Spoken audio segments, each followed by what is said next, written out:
Morning walk with nature போகலாமா? இங்கே கோயம்புத்தூர் வந்ததுக்கப்புறமா மார்னிங் வாக் போக ஆரம்பிச்சிட்டேன். இப்போ நாங்கள் இருக்க வீட்டுக்கு பக்கத்துலேயே ஒரு கார்ப்பரேஷன் பார்க் இருக்குது. ஆனால் நாட் இன் யூஸில் இருக்குது. அதை சுற்றி அப்படியே ஒரு ரவுண்டு போகலாம். நல்ல ஒரு வாக் அது. எங்கள் வீட்டுக்கிட்ட நிறைய பீகாக் இருக்குதுங்க. நான் அதை பார்த்து ரொம்ப அட்மையர் ஆனேன். ஏன்னா சென்னையில் இதெல்லாம் பார்க்க சான்ஸ் இல்லை இல்லையா? இங்கே பீகாக்ஸ் பார்த்தோன்னே ரொம்ப ஆசையாக இருந்துச்சு. டெய்லி காலைல எழுந்திரிச்சோன்னே குயில் சத்தம் கேட்கும். அதே போல் பீகாக் கத்துற சத்தமும் கேட்குது.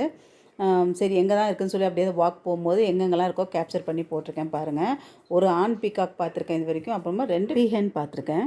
ஒரு நாள் வாக்கிங் போகும்போது எனக்கு கீழே அந்த ஃபெதர்ஸ் கூட கிடச்சிச்சு பாருங்கள். நான் 3 கிடச்சிச்சு, எடுத்து வச்சுருக்கேன். அப்புறம் ஒரு நாள் வாக்கிங் போகும்போது இந்த தவிட்டுக்குருவின்னு சொல்லுவாங்களே, அது பார்த்தேன். அப்புறம் இந்த பேர்ட் பேர் தெரியல எனக்கு. யாருக்காவது தெரிஞ்சால் எனக்கு கமெண்ட் பண்ணுங்கள். அந்த கார்ப்பரேஷன் பார்க் சொன்னாலே அதோட வாலில் இது நடந்து போயிட்டு இருந்துச்சு. ஆனால் என்னை பார்த்தோன்னே பறந்து போயிடுச்சு.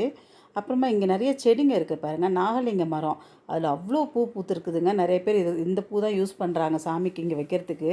அப்புறமா இது பாருங்கள், மருதாணி செடி வீட்டு வாசல்லே எல்லாமே வச்சுருக்காங்க. இது வந்து ஜாதி மல்லிப்பூ, இது வந்து மரமல்லி. இந்த மரமல்லி வந்து தரை ஃபுல்லாக அப்படியே கொட்டி கிடக்குதுங்க. ஒரு பெரிய மரம், அதில் ஃபுல்லாக பூ. இப்போ சீசனாக என்னன்னு தெரியல, அவ்வளோ பூ தரை ஃபுல்லாக கொட்டி கிடக்குது.